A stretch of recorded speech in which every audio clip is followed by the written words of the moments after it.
Welcome to the wonderful town of Lexington.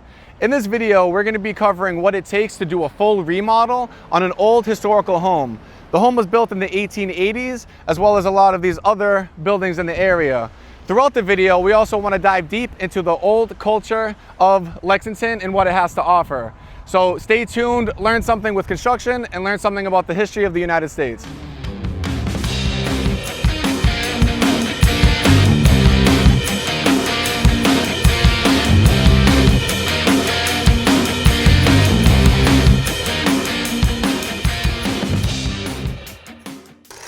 So because this is an older home, before we get started, the town actually has regulations that we need to do an asbestos test before we get started.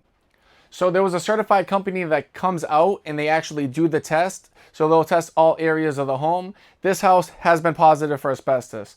So now we need to hire an asbestos company, have them come in, do a proper disposal of all the hazardous material.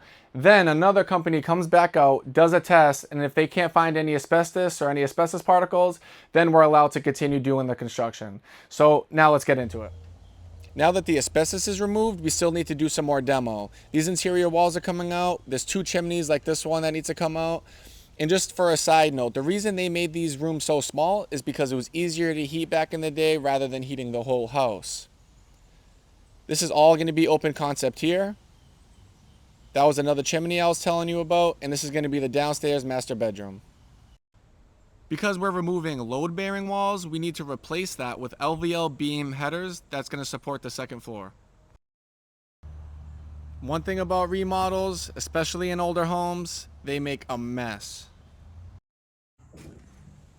Then we get the place cleaned up, and we're going to start putting in our temporary walls to make way for these headers. Those are the temporary walls. As you can see, we have most of the LVLs in already. Some of them you have to stack on top of each other to make it work. And then after everything is secured, we can remove the temporary walls and the second floor is supported.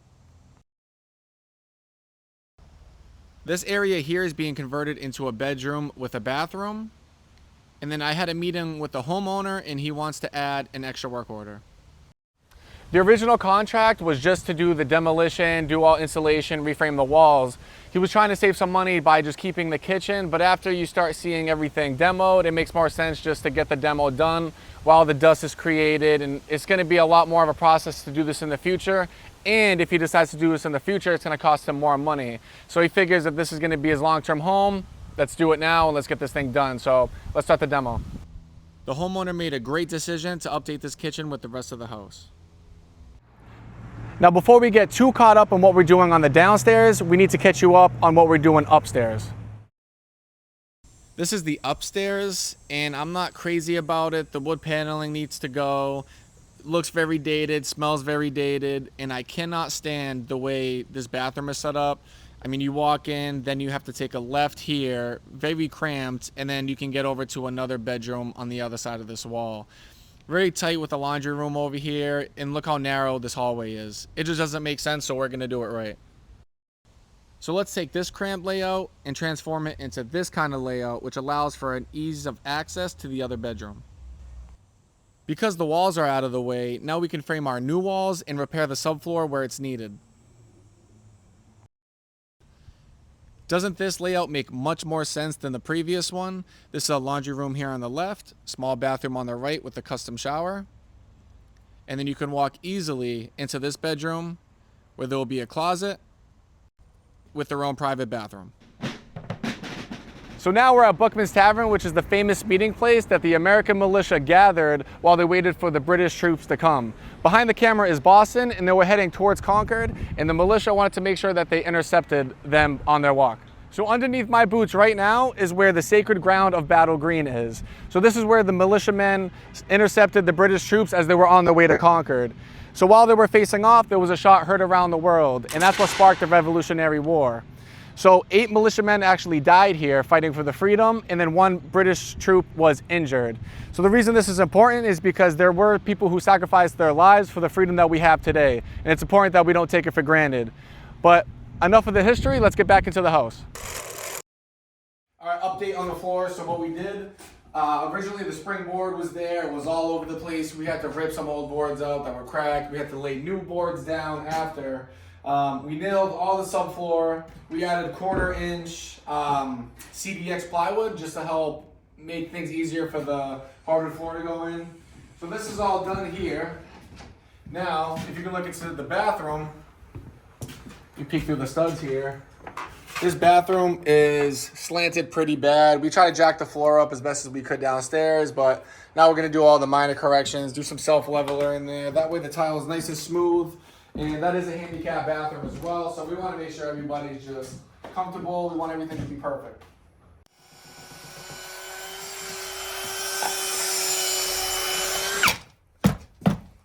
All right, guys, check it out. Excuse the sound, and I know you can't really hear me too well with this mask, but where's my level? We're gonna go here. Look how bad this floor is. So it's pitched down towards the middle. You can see this bubble here? So we want to raise it up to about there. And if you don't, you're gonna see it on the shower here. So the plumbers, they leveled this as it should be, but now you're gonna see a difference in width on the shower head. So by leveling it, you're gonna be able to have a more professional result at the end. Check it out. We're gonna go and pour.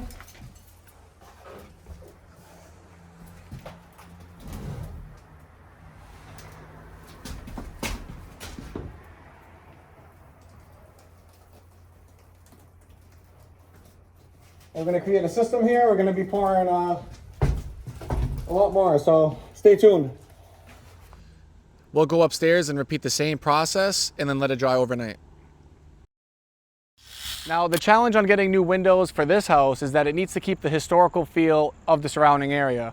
So this behind me is a nearby house, and as you can see, they kept the old glazed windows, but nobody wants those because they're really poor with efficiency and their insulation factors really aren't that great.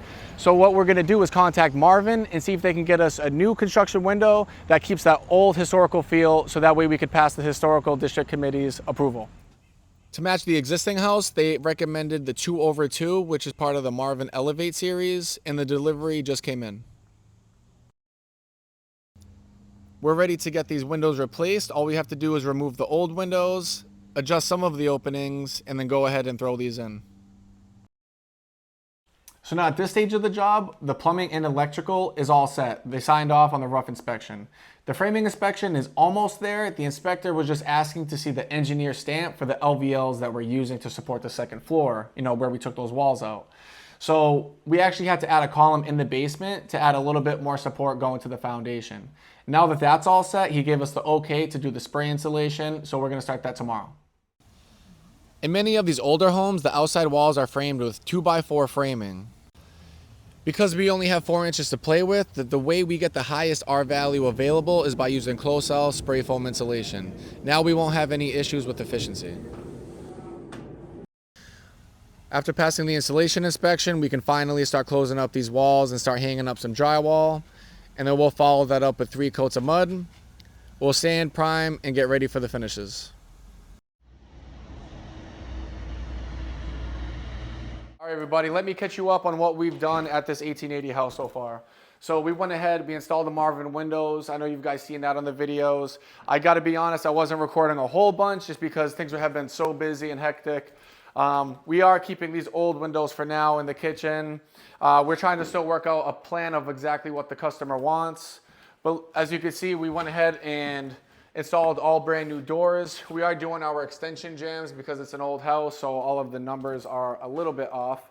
As you can see, all the drywall is done. The electricians are here. They just put on the lights for the 4-inch recessed pancake lights. Yep, so that's all good to go. We put this thermal door leading into the basement. That's just gonna help, trap some of that heat or the air conditioning that the homeowner is paying for. So this is going to be the closet. This powder room, we're still using that while we're working here. We have to work on that at the end.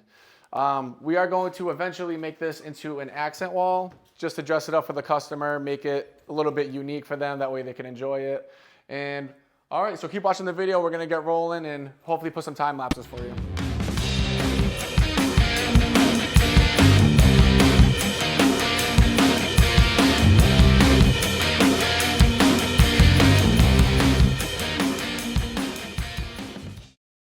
So I hope you guys have been learning stuff throughout this video. It's my pleasure to show you guys the hard work we put in, so enjoy the walkthrough. Now when you walk in, you can see the new open staircase. It still has that old colonial feel that this house deserves considering the time. No more maze in this area anymore. It's nice open concept. It's inviting, a lot of character to this room.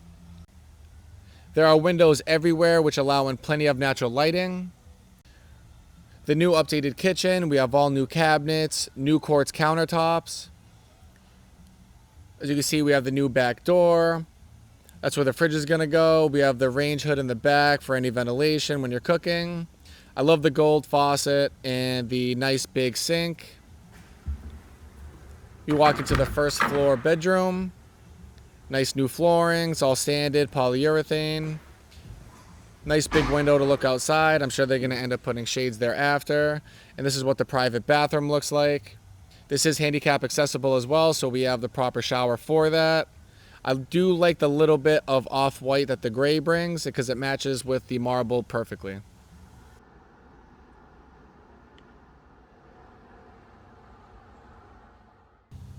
We'll make our way upstairs and check out some of these bedrooms.